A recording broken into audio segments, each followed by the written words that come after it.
Perfect. So I'll start with a quick SPX view. So at the moment we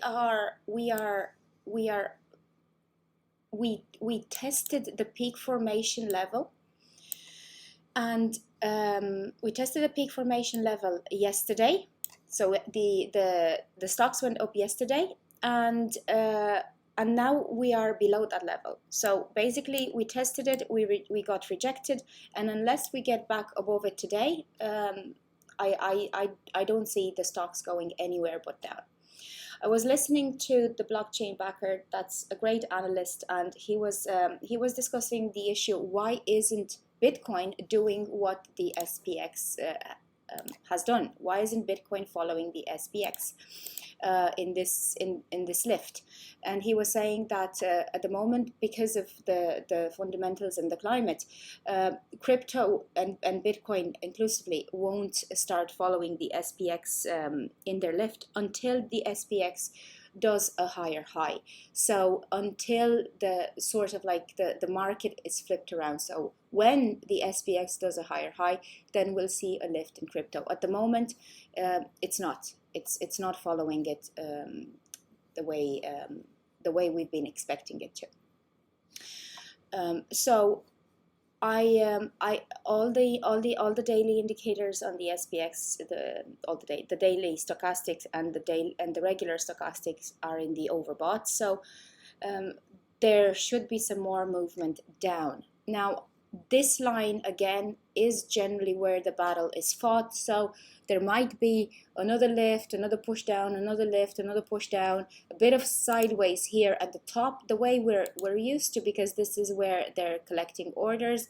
And that sideways is a very small range, about 2%. So they're battling out within a small range, which means something is about to happen. Based on the RSI, I will say down.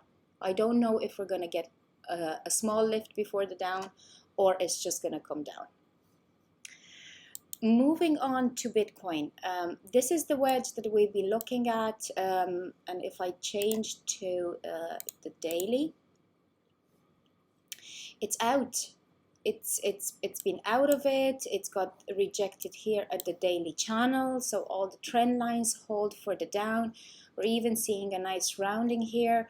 We are the first day below the 20 EMA on the daily. This has happened before, but it bounced back up like here when we were caught. But now we're looking at continuing below the daily. Now my question is, are we going to see another lift up? Because this is generally what happens when we get into this space. Is it going to play it out in this space for a while, as in for the next maybe day or two, between the orange line and the white line? And by doing that, it might actually backtest this wedge line.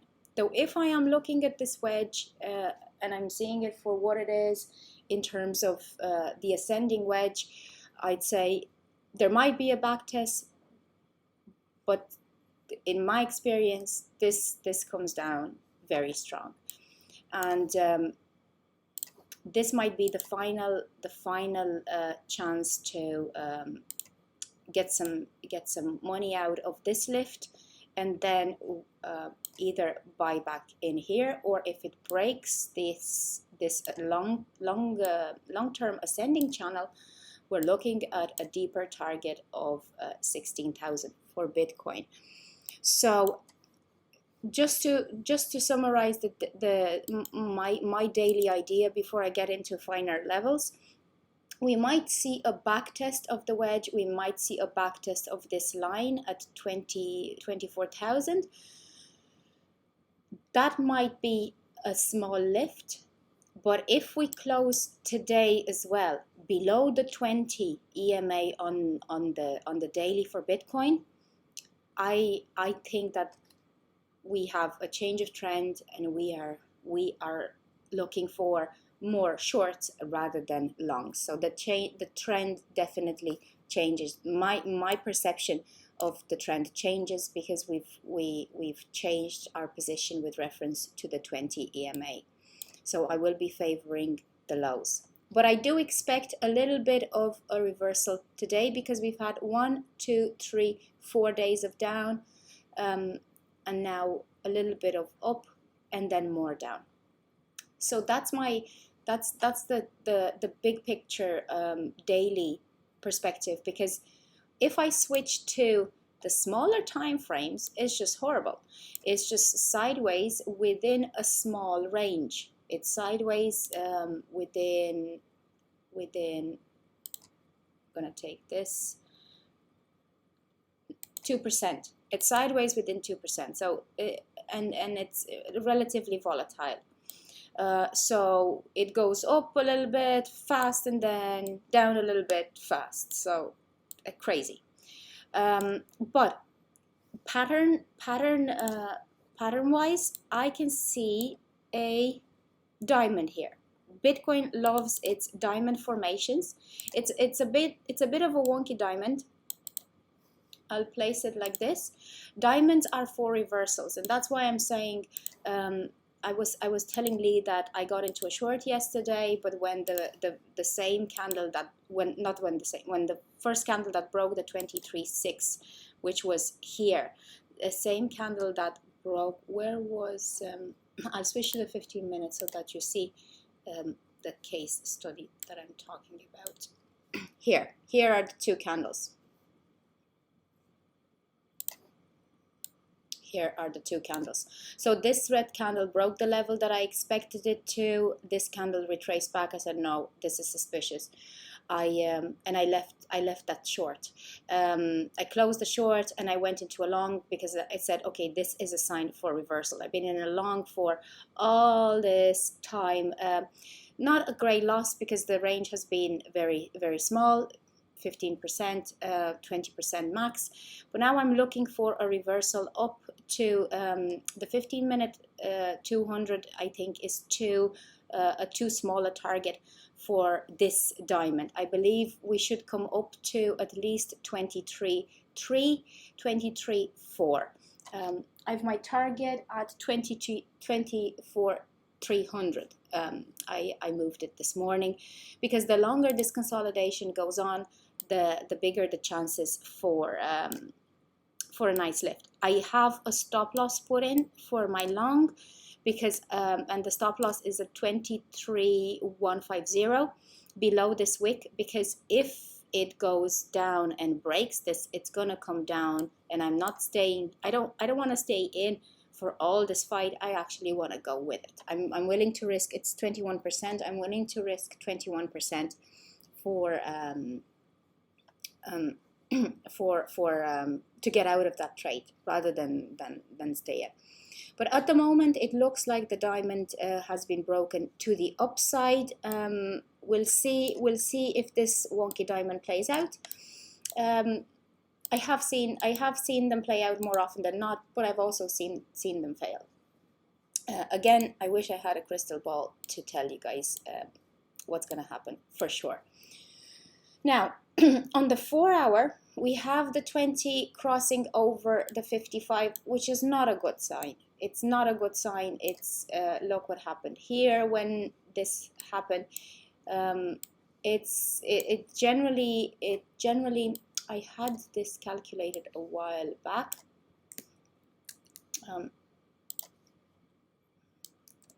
Okay, so from the crossing of the 4 hour here, it did a 8.2% drop. From the crossing here, it did a 6% drop. From the crossing,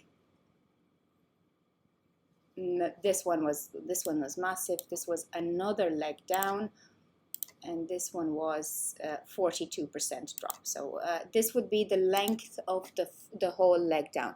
But let's say between 8 and 6, a 7% drop, and a 7% drop from where this crossing happened would be,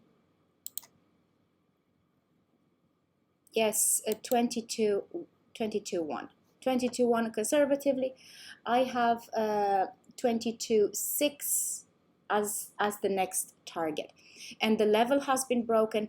Now to stay super technical and look at what's in front of me, the previous level of support has been broken, and on the 1 hour we have a zero structure for reversal. So if you had gone in a short here at the breaking of the 22.6, yes, you would have been caught in all of this horrible sideways, but there is no structure for reversal at the moment. It still wouldn't it would have been a correctly executed trade, but with all this sideways, it would have made it very how can I say it?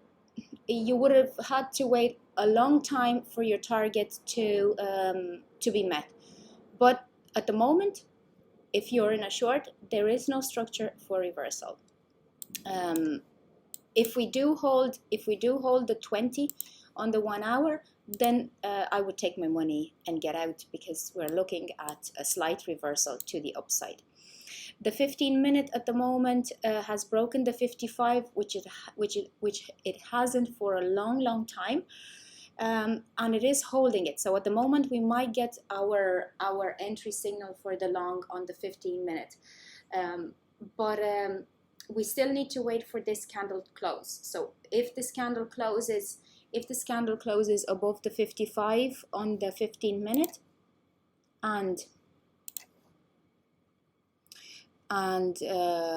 yeah, that would be the first signal to take, because we can't wait for another hour. That would be another 4 candles on the 15-minute. So this would be the candle on the 15-minute that needs to hold above the 55. There's still space in the RSIs. Another thing that made me change my mind about the short here yesterday, it was the increasing volume. So prices are coming down, volume is increasing. That generally signals a reversal, and it was the same for this second drop here when it happened. So I know prices have decreased comparatively to these two, but from where it was here, it increased. So I have this. It's a very empirical theory. I call it the scooping theory. So every time I see volume scooping like this, I see a reversal, and I'll back test so that you see what I mean. Like here it didn't happen. Here it didn't happen, so just drawing bombs everywhere. So here it didn't happen so strongly, but this high volume drop was it didn't go much lower than this. So when a high volume drop kicks in, I know there can be more sideways as it happened here, but generally it means that that's the final blow. I'll show you another one there,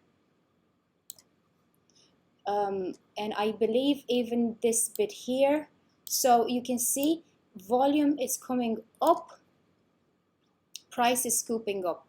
We have a bit of scooping at the moment going on at the moment, but what we need to see is, and I do use my volume for this particular reason, to see volume divergences. Price is going down, volume is going up. To me, it's a sign for reversal. So, and I believe my instinct was right there, because it would have been a fecky short to be in, but it would still be valid. There is no reversal at the moment, technically. So just to wrap it up, I believe that in the short term today, we might see a slight reversal from Bitcoin, a slight reversal to maybe the 24.3, maybe if it wants to push higher 24.8. The levels on the day are So we are at we started at M2. Usually from M2 it goes up to M4, 24.5. If it breaks M2 as it did yesterday the M2 didn't hold, the M2 broke.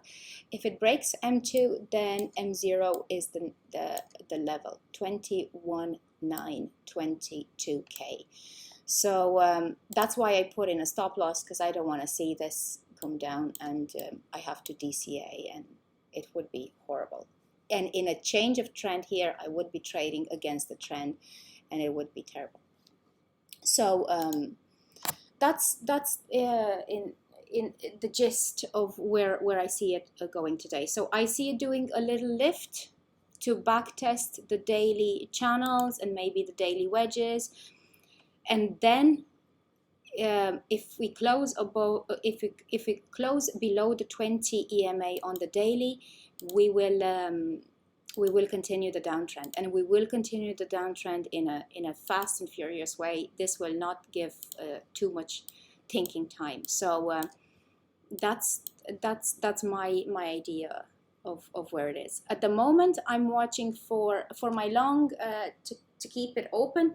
I'm watching to see if I get a signal on the 15-minute in terms of holding support, because I did enter.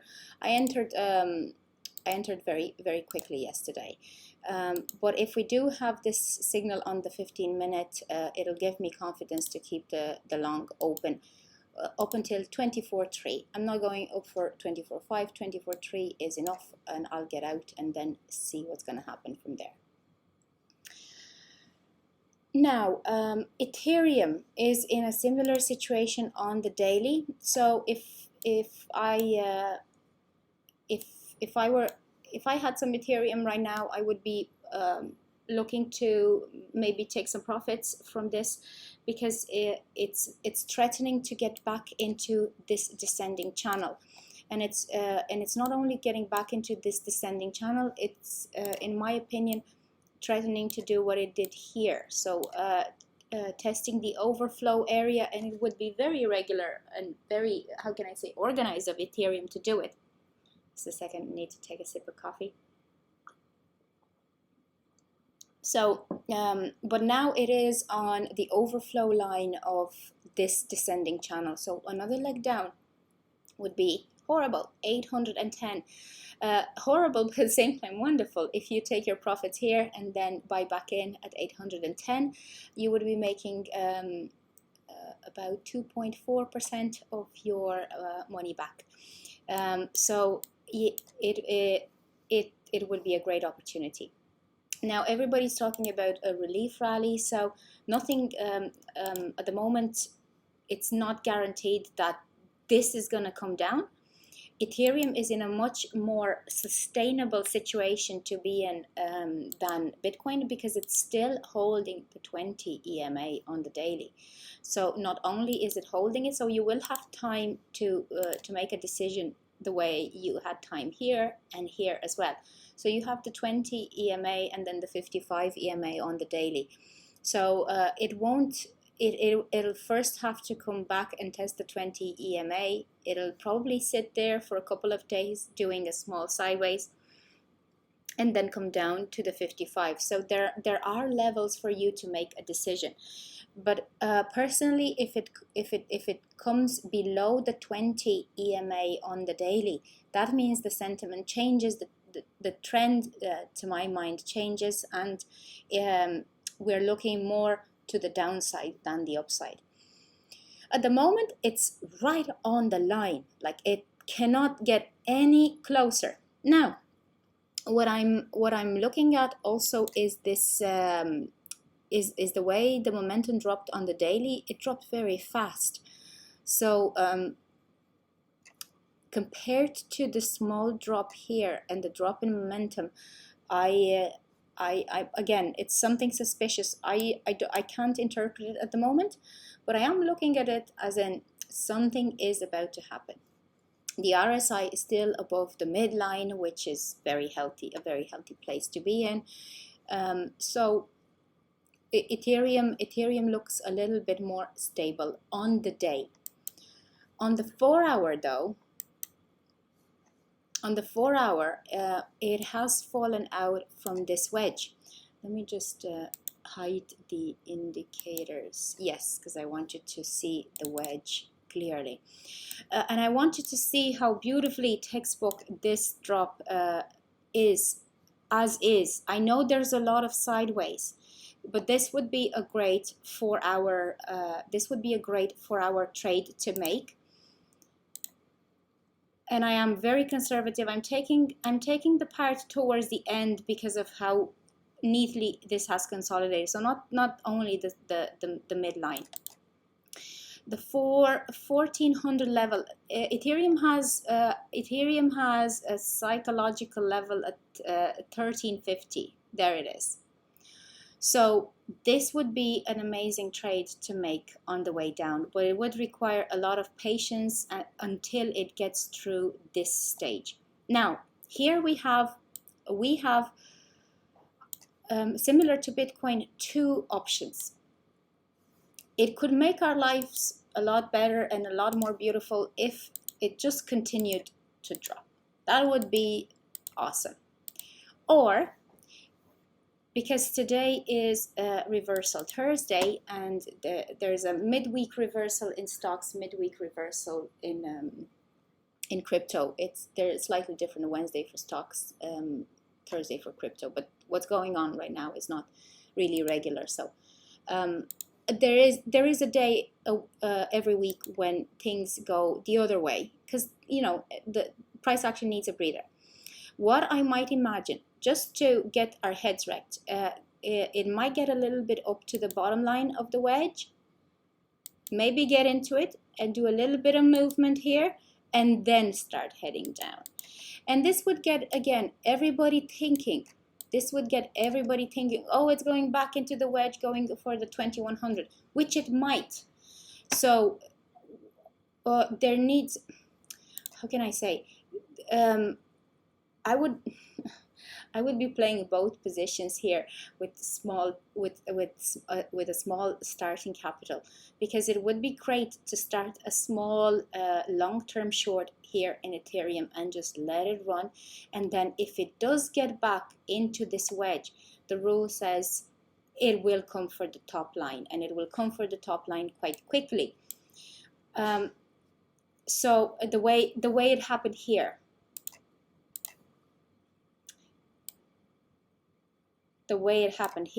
Now, these are longer term moves. These might take days to show themselves, because it's a 4-hour trade. And again, a 4-hour trade that took 29, almost 2 months to develop, will have at least 2 weeks to complete. So, and I'm just saying that off the top of my head. It might take 3 weeks. It might take a month to reach this down target. But if it does get up, I do see with Ethereum holding above the 20 right now and not changing direction in any way, shape, or form in terms of the MAs, I see it going up there faster rather than the slower descent here.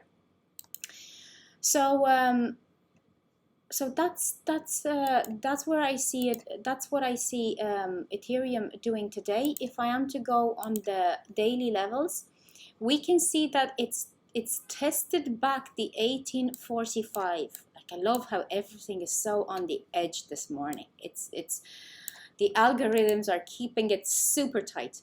So we don't have any structure for reversal at the moment from this short. If you went into a short similar to Bitcoin, you would be in a worse position with Ethereum because of all the sideways. So you would have gone in a short here as the previous low broke. And then with all the sideways right now, you would be looking at reversal. So you wouldn't have even managed to take profits. Now, what Ethereum likes to do, but it's not all doom and gloom, because this is mind games. So what Ethereum likes to do is go up to here and then come a little bit down, test maybe a little bit higher, and then come down and meet the target. A bit like what it did. A bit like what happened. Where is my there? A bit like what happened here. Because you're waiting, you've broken this level, and you're waiting for this level to be hit in line with these, and you're waiting and you're waiting, and it goes up all the way up and then comes all the way down. Now, to look at it from the perspective of an arc, because we see small, I think these would be 5-minute arcs, and they're very, I'm gonna refresh the 15-minute arcs and include this, because my 15-minute arcs are a little bit have this as an overflow, but I think they're going back in there. So here we would have, you know, the movement of the arcs, they're the same patterns. Here's the double top, here's the first drop, here's mountain peak, here's the third drop, and this would be final peak, final bounce. But this would also be this would be the 15-minute arc. But in the 5-minute arc, this would be a double top as well, or these two would be a double top. There's a lot of sideways, which makes it harder to read. I think we're gonna get a mountain peak up until 1915, and then come down to maybe reach the 1770. But at the moment, there is no technical structure for a reversal on the 1 hour. Let me change to the 15-minute and see if the 15-minute candles are happier holding the MAs. The 15-minute, I believe, is quite similar to Bitcoin's. So we've had a break through the 55. Ethereum is a little bit, it was more zigzaggy. Ethereum was more zigzaggy than Bitcoin. If I'm looking at this, I'm starting to notice zigzag Elliott wave patterns. So this would be one, and I don't take the wicks into account. This would, because I noticed the bodies play out. This one was higher, comes a little bit higher here in the low, as it did right here, and this one will be a little bit higher, not too much, but it does go a little bit higher, and then comes all the way down, as far as I noticed. A bit like, oh God, look at this. How are you guys following this? A bit like what happened. Where is it? I don't have one here.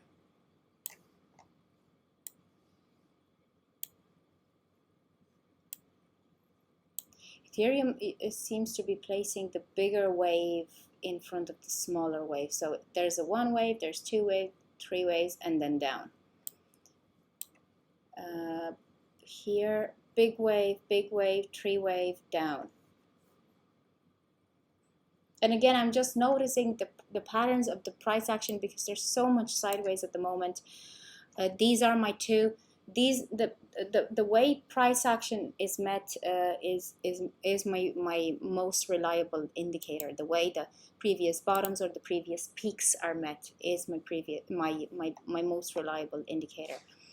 So I can't find the zigzag that I want.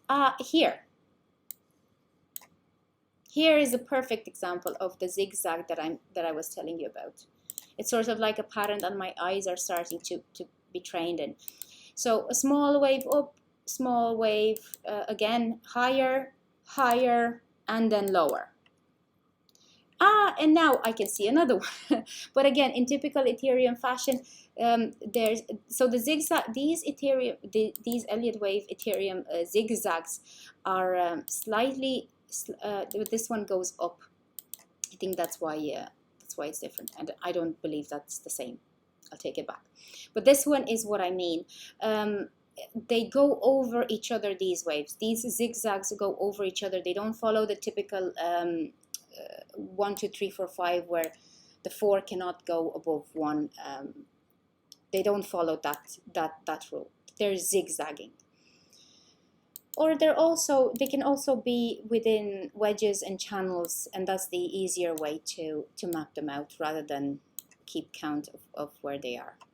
Ethereum doesn't have a pattern. Bitcoin has a nice diamond at the bottom here. Ethereum doesn't have a pattern, but what Ethereum does have is a 1, 2 that might be 3, 4, and 5, and then 1 A, B, C correcting down.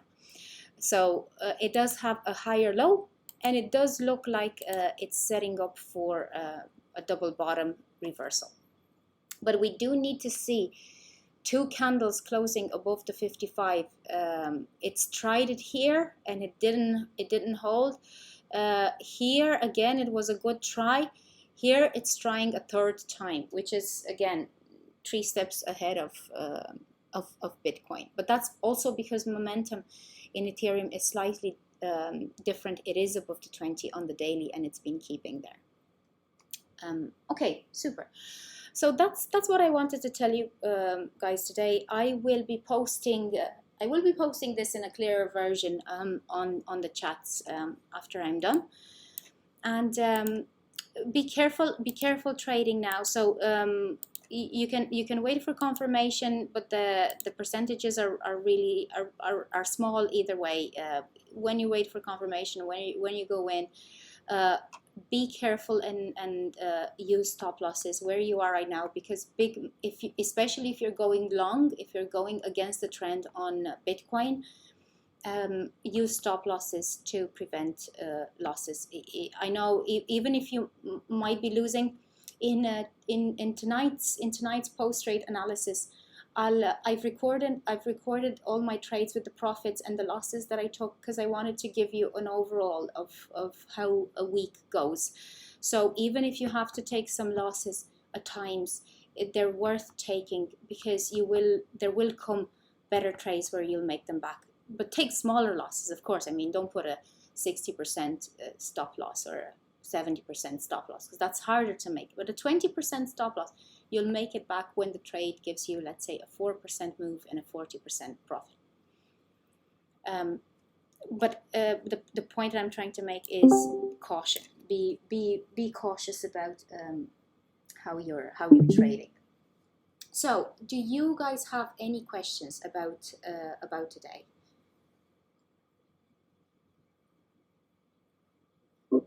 No, thank you, Mahela. You're very welcome, Neil. Are you in a trade? Yeah, I'm in 2 longs and 1 short. 2 longs on Ethereum and Bitcoin, right?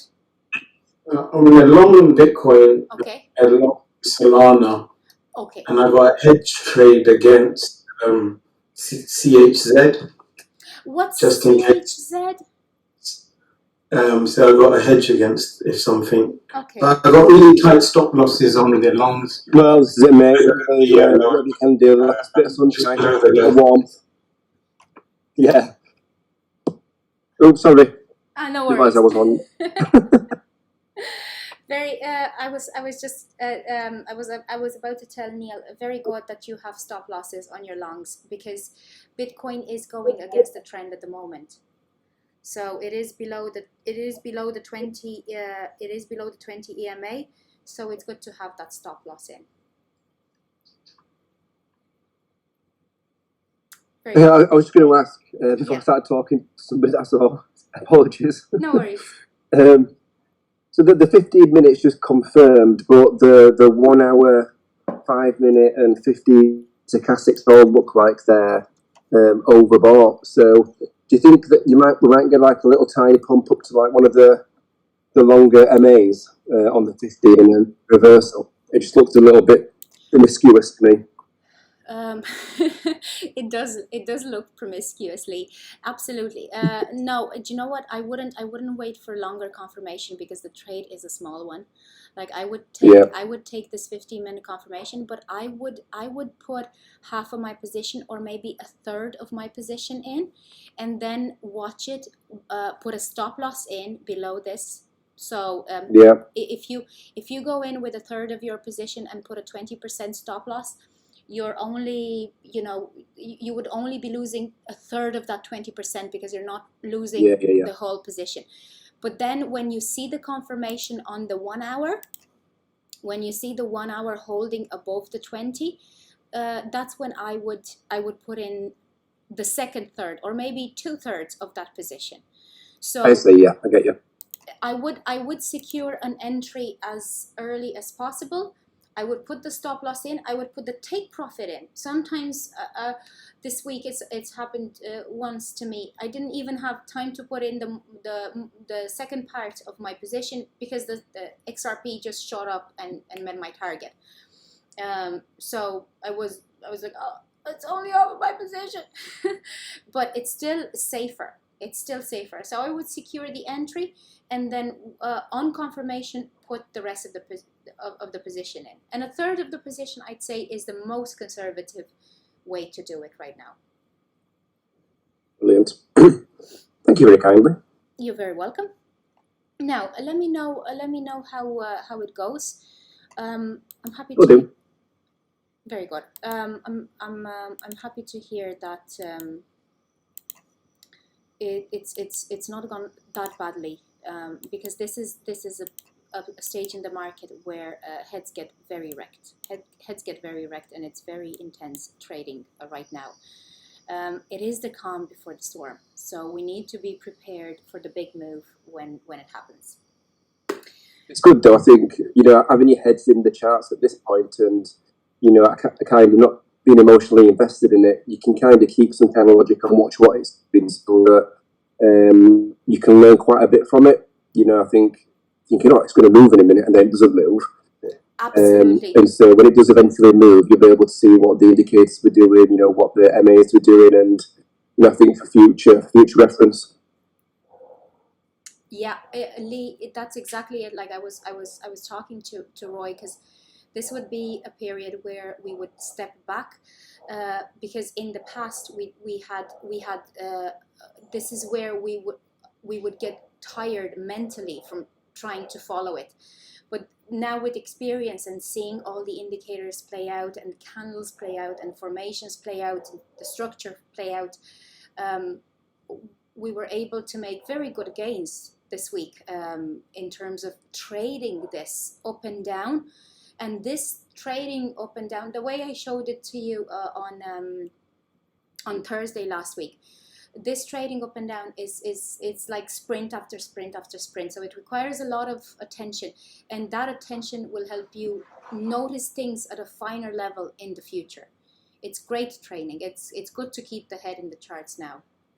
And if you it's when you try to trade it, even with little money, you have a different level of attention. You have a different level of emotional management than not wanting to trade it at all.